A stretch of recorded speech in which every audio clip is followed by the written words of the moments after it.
Welcome to Local Heroes here on WKFK DTV7, where we interview veterans of the military and we bring you their stories, unedited and unchanged. So don't go away. We'll be right back with a very interesting story from one of our local veterans. Welcome to Local Heroes here on WKFK TV7, coming to you from the GI Museum in Gaucher. This is the second show with a First Lieutenant Irma Darphin, Army Nurse Corps, World War II. Irma, before, in the first show, we had talked about you getting into the military and going to England and then getting to France, actually at Utah Beach, and then moving into France with the general hospitals, and then moving the hospitals and all the thousands of items you had to take in everywhere you went, some of the living conditions. Did your nurses feel that the GIs were really protective of you female troops? They watched over us very carefully, and I don't think that any of us were ever threatened. And one thing, we were lieutenants, and they just looked after us. We just did not. We were safe. I always felt we were safe. How strictly was the lieutenant, sergeant, private rule enforced? I mean, It was enforced. We were friends. We were good friends with them. As a matter of fact, we had one nurse who married one of the top sergeants, which was okay. She got by with it. She did? Yes, yes. We didn't date them because it was just too much trouble. I mean, too much trouble. It was too much trouble. I mean, we were friends when we were in the hospital because they were all good to us, and it was just a good situation. Well, I didn't think fraternizing between the officer corps and the enlisted man corps was a thing that you could do, but she obviously got away with her marriage. She got away with it. Yes, he was one of the top sergeants, and you know, they were almost officers, master sergeant or what have you. That was a good rank to be. But that was just the only one that I really know of that had anything to do with them. But I'm sure I'm wrong. I'm sure some of them, because as I say, we were just all good friends because we worked together. And there was this camaraderie there between the nurses and Right. the GIs that were there. We went to church together, we sang together, and it was just a good situation. Excellent. I hope it was that way with all of them, and I feel like it pretty much was. It was. The life was different then. I mean, our attitudes were different, and we accepted things, and it was just a different world that we lived in. The people back home knew what was going on. They didn't know what was going on, but they were supportive. I don't think we're that supportive of the war that's going on right now. We know we aren't. Speaking of back home, different. how did you communicate? It was strictly by letters. Strictly by letter, and sometimes I would get like maybe 15 or 20. My mother wrote every day. She had 3 of us in the Army, and she wrote every day to us. And that was the only way we communicated with the folks back home. And they, of course, I think sometimes they knew more about what was going on because they stayed glued to the radio, I heard later, and really listened.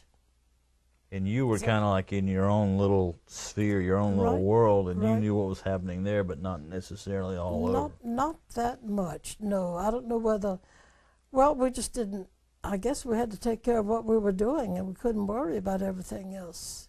So you were mainly concentrating on your job, what you had to do. Yes, yes, yes. And we were talking earlier about the Battle of the Bulge, and y'all knew that was going on, and you were getting a lot of casualties from that. But you also told me before the show that y'all went to Paris? Yes, they were moving us from Rennes. See, when we'd move out of a hospital, a new hospital from the States would take over. So it was cold. They put us on a train, and we got to Paris, and that's where we had to stop because Nancy was not safe for the ladies to go. Some of our officers were already there. So we stayed in Paris 4, maybe 5 days, but we were put up in hotels with hot water. We were able to bathe. Hot water. Yes, hot running water in the hotels. Isn't that wonderful, wasn't it? Oh yes, hot water is a wonderful thing when you're trying to bathe. Then you got to see a little Paris. Yes, yes, we toured Paris. We went to Folies Bergères. Folies Bergères, that's sort of a risque place, but that's where they took us. They put us on a bus, and the people who were directing the tour, I guess, knew where to go. And after your little tour of Paris, they sent you back to a general hospital somewhere. Yeah, we went on to Nancy then. Nancy was safe. Nancy was safe by then.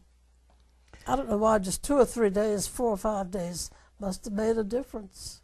So when you were passing through these towns in these truck convoys, basically, you were able to see the effects. That was when we went from Utah Beach to Wren. That was the pathetic sights. I mean, that's where the little cities were bombed out, and the residents were walking around, and that was sad. That was sad because most of them had lost everything by then. So many of them. Total destruction. Total destruction. Everything they owned was gone. Their town was in rubble. And it's amazing how it's been replaced. I've been back several times since, and everything looks just normal now. But it took a lot of work to get England put back together. I mean France, not England. England wasn't hit that bad. They would disagree with me, those who live there. Yeah, I guess so. Oh, I yes, guess so. yes, yes. So you were back at a general hospital right after the Battle of the Bulge, and this would be February-ish, 44, 45? Yeah, it was a little bit before. January 45? January, yes. And you know, being from Texas, we had a big Longhorn sign that we put up in front. That came with us too, incidentally. Well, you carried the sign everywhere you went. It was huge. It was about the size of maybe half of this wall.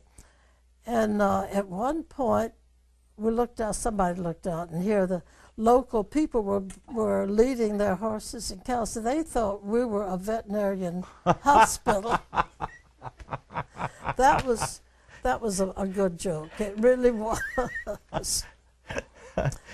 And you know, when we were in Nancy, the nurses were bivouacked in a little chateau, kind of through a little village, and we had to walk about 1/4 of a mile, and it was cold and snowy, and we would pass this village, and these children would come out, and of course they'd put their hands out wanting anything you had to give them, candy mostly.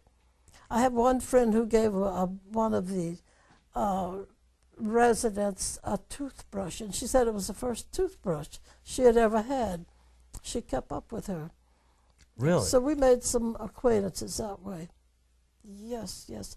But when the war was over, and these people next door were able to take their curtains down and turn their lights on, they just stood outside and they just yelled and smiled and sang, and they were so excited because the blackout curtains were down and the lights were on. It was like one big diamond. Wow. Isn't So that something? this is in May of 45. Where were you? What do you remember about where you were and how you felt when you got the news that the victory in Europe had occurred? The war was over. Ecstatic, I suppose you could say, until they told us we were going to be issued CBI clothing, because maybe we were going to the Pacific. But we were excited. We went that night. We went to Nancy, the town of Nancy. We went to Stanislaus Square, and the French people would surround us and give us these French kisses. After a while, we went upstairs and looked out on a balcony to watch them because there was so much excitement going on. And you can imagine, you know, freedom was there, and it had been how many years? About 6? Right, since 39 Yeah, yes. to 45. Yes. So everybody was ecstatic. It was one big party going on in the town of Nancy, big France. party, and everything was so bright And because, you know, anytime we would go before, well, there were no lights, and just driving down the highway at night was almost dangerous because we couldn't light up. We didn't have bright lights. I remember we did have, I can't remember, must be dim lights because we... Called blackout lights. Blackout lights, yep. We had something, but it wasn't bright. No, it's very hard to see with a blackout light on a vehicle. Yes. I mean, if you get beyond a few feet, you're in trouble. You won't see anything. But lighting up the vehicle at night was an invitation to trouble. Yeah. And you didn't want to do that. Yes.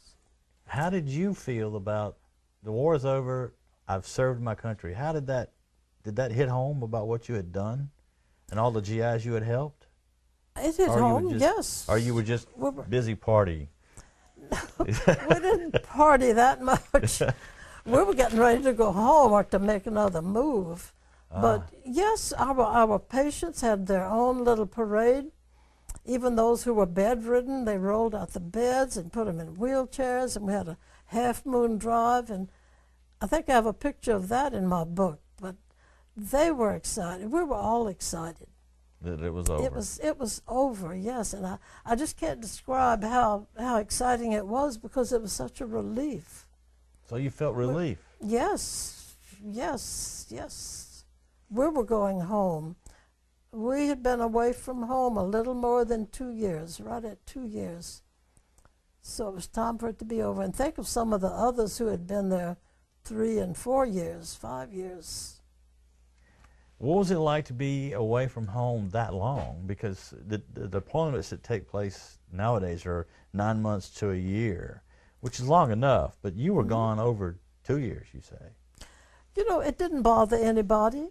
We would get letters, we would write letters, but I don't think that anybody was that disturbed about being away that long because they kept us so busy and we just didn't have time to grieve or to say, oh, I'm lonesome. That just didn't happen.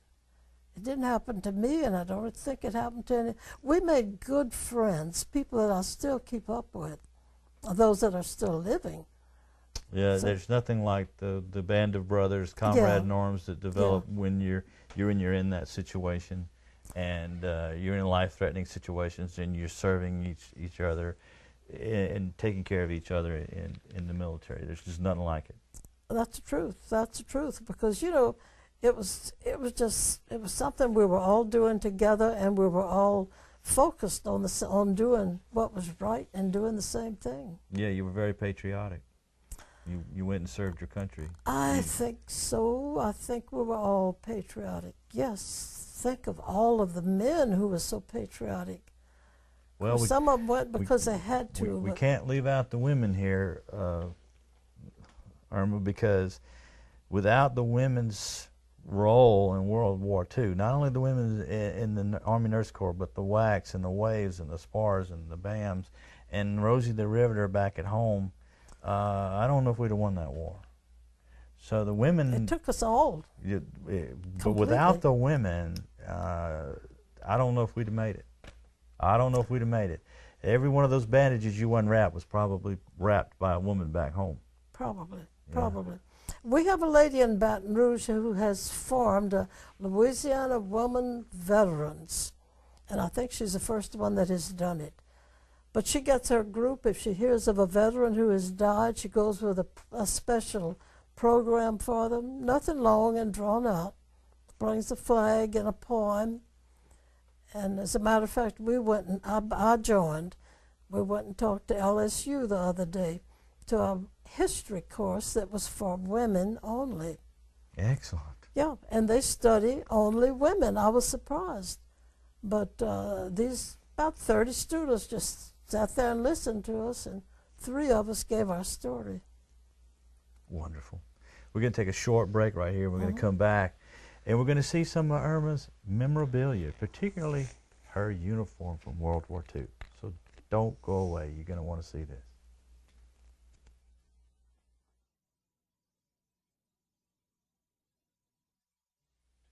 Welcome back to Local Heroes on WKFK. We are talking to First Lieutenant Irma Darphin, Army Nurse Corps, World War II. Irma, before we went to the break, we were talking about Victory in Europe Day and how everybody felt, but you were still in the military. They hadn't let you go. And they told you y'all were going to get issued uniforms for CBI, which meant you could be going to the Pacific. Right. We had no choice. I mean, we had our orders that came from from our CO, and we went wherever he told us to, of course. So, but we were in the dining hall. Incidentally, we had a POW playing the piano. He was wonderful. And the colonel came up with his usual, the question is, and then he said, we're all going home. And that's the way he said it, we're all going home. So this was in August? This was in August after the bomb was dropped. Oh. The second bomb was dropped. But from May until August, you were still in Europe, and you were... We were still in Europe. We were still running the hospital in Nancy. Taking care of American POWs who were coming back? Oh, that, and also we still had a lot of casualties that were, you know, recuperating. So some of them stayed a long time. But you heard that the bomb had been dropped on Japan? Yes. And then you heard the second bomb had been dropped on Japan? Yes. And then your colonel comes up, and he always started it with, the question is, yes. That was a strange something, but that's the way he started anything. So he says to everyone in the dining hall, the question is, we're all going home. We're all going home. How did you feel that time? Well, we were just, some of us hysterical. I don't think I was hysterical, but some of them cried. I remember one, they were giving us ice cream. She said, I'm not eating ice cream till we get back to the USA. And we were almost, I don't know, we just didn't know what was going on. We were so excited we didn't know how to express ourselves. But a lot of jumping up and down, and it was wonderful. So it was wonderful. We had been gone for 2 years. But you get everything packed and ready, and you go back to, was it Marseille, France? Marseille. Mm-hmm. And you met somebody you knew there again. My brother was there. He was by then in the ATC, Air Transport Command, because he had been wounded as an infantryman. So, and he brought us down to the Riviera. Oh, he really? brought us to Grasse. Yes, where so you got a bit of a vacation. Yes, yes, we did. We did. How was that? That was great. It was great.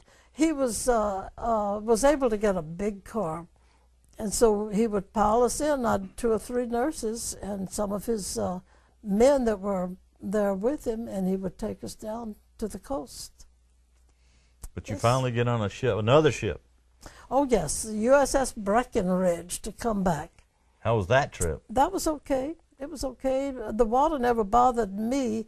You know, going over, we sang, we played cards, and we had to have our life jacket with us always, and it was sort of intense. But when we went back, everything was relaxed, and we were going home. How long was the trip across the Atlantic? It took about the same each day. Each time, 10, 12 days. And then you finally get back to the United States. Yes, and when we landed, the Red Cross people met us with coffee and milk and donuts. And from then, after we did that, of course, we had to go through a little bit of that. We lined up to call home. So that was a good. But how did it feel, Irma, when you took the step off of that gangway for the first time and you were back in the United States of America? It was simply wonderful. If I could have stooped down, or if I'd have, it's a wonder we didn't kiss the ground. It was wonderful. Yes, we were back home. And you were telling me earlier that while we weren't on camera that you got home and you got your first taste of milk. Milk. That you had missed that so much. I'd missed it so much that I would drink. Well, we had powdered milk, but you couldn't. It didn't that's compare. Terrible stuff. And then a time or two, I would just open up a can of carnation milk and drink it because I liked milk. So that was the first thing I wanted from the Red Cross, was a big glass of milk, and that we had. Except for milk, I don't think I ever craved anything because the food, it was okay. We were well fed. We weren't up on the front, so of course the food was more available for us. Now, Irma, we've got your uniform here. Did you wear this home? Was this the one you wore Oh, home? yes, yes. So you had this on when you came down off the gangway of the ship. Mm-hmm. And there's something special about this uniform. Well, it's an Eisenhower jacket, and the German POWs converted a regular blazer type jacket into the Eisenhower jacket for us. And you know, there were real tailors, and they knew what they were doing. Now, you don't have a skirt with this. You have a pair of pants. I had a pair of pants. That's a little yes. unusual.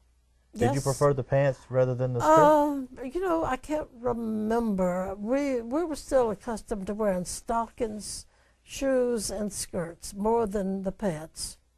So I think that probably the reason I don't have a skirt maybe is because I wore it. I wore it so very much. And then I've lost a few things through the years. Couldn't keep up with everything. So this is a converted uniform. It was converted from a regular four-pocket blouse to a Eisenhower jacket.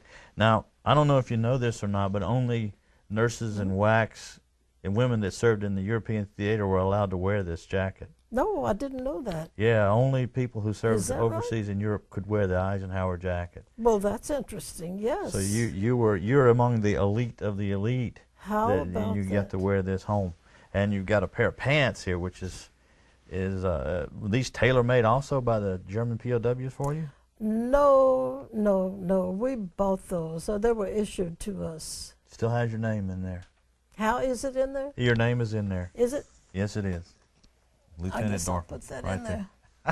No, somebody labeled that for me. I really don't remember this at all because I was a Boule, B-O-U-L-E-T at that time. Isn't that something? Yes. I am surprised. Now, this is the type of hat that you wore. Yes, that's what we wore. It's a little different than a whack. It's got a little bit of a slant to the back of it. Mm-hmm. So this is the type Army Nurse Corps hat that you wore. Yes. Now, you get back home. You get back home. What did you do after the war? After the war, one thing, my dad made me put my uniform on. He was a school bus driver, and I had to ride down his route and show all of his students that his daughter had been in the Army. So that was interesting. But after that, I went back to work at the same place that I'd worked before. I went back to Orange. And the uniform was not, I didn't ramble around Crowley, Louisiana with my uniform on. I think I just wanted to get into civilian clothes as quickly as I could, so I did. But your dad must have been very proud of you, did he? Was proud. He was proud. He didn't want me to join, of course, because I was 20 years old when I went in, but he was happy. It was all over, and he had 3 in the Army at the same time. So it was you, your brother, and was it another brother? My younger brother was in the Navy. And where is he serving in the Pacific, or? He was in the Pacific. He made it back. Both brothers made it back. Yes. He told me once he was so frightened sometimes he'd try to dig a foxhole on the deck of the ship. That's pretty bad. But yes. How do you feel about being a part of the greatest generation? I'm proud. I'm glad, and I'm glad I'm still here to talk about it. Well, I'm very proud that you're here today. Thank you. It was a wonderful feeling. I mean, especially when it was all over and we were coming home and the mission had been accomplished, and it was great. It was great. Yes. You met your husband when? No, I didn't meet my husband until I was back as a public health nurse in Jennings, Louisiana. But your husband had also served in World War II. He was in the Air Force, but he was a mechanic. He was almost legally blind, and they kept putting him in the 4F, as a 4F. Finally, somebody said, well, do you really want to go? He said, yes. So he said, okay, but you'll never go overseas. Well, he was overseas about maybe 4 or 5 months after he joined. But he was a good mechanic, so he repaired the planes in England the whole time. That's kind of funny. Maybe he was there when you were there, but you just didn't meet. He was. He was at the other end. I was at the south end. He was at the north end. Yes. But that's really representative of the type of people that y'all are, the greatest generation. Although he's legally blind and he's 4F, he still wants to go. He still wants to serve. He wanted to go. And he yes. did. Yes. He overcame that obstacle and went and did it. Yes. And you, of course, your friends kept calling you and saying, come on and join before we leave you. Did you just want to go be with your friends, or you felt that need to go serve your country?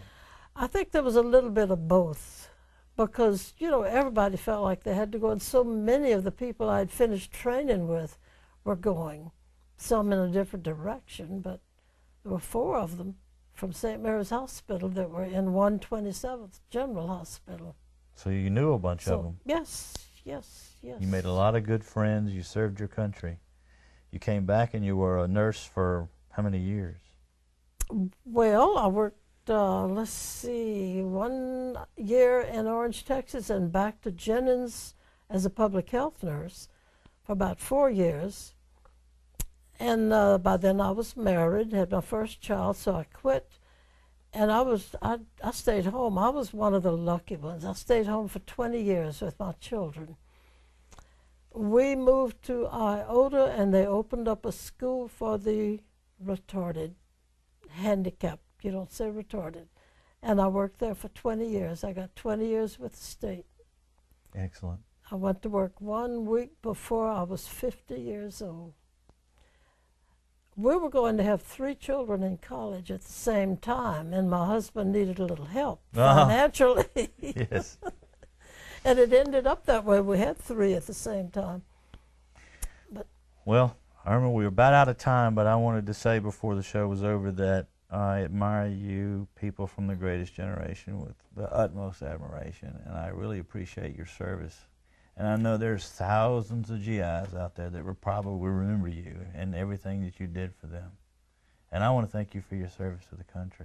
thank you, thank you. It's so rewarding to have someone sit here and say that, because I always felt appreciated, and I think the people back home appreciated us. Well, without you women and all the men that served in World War II, we would not be the nation that we are today. So that's right. We owe you an unsurmountable debt to everything that you've done for us. And thank you for being here on the show. Yes, yes. This was a pleasure. I've enjoyed it. Well, I really appreciate you being here. Thank you. Thank you. And thank you for watching Local Heroes here on WKFK TV7. Join us again next time for another exciting story. We'll see you then.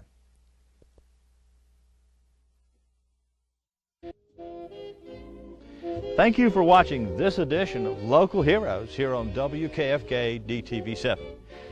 Go to our website at WKFK.com and click on the links and follow those links to archive stories about veterans. And join us again next week at this same time for another Local Heroes here on WKFK DTV7.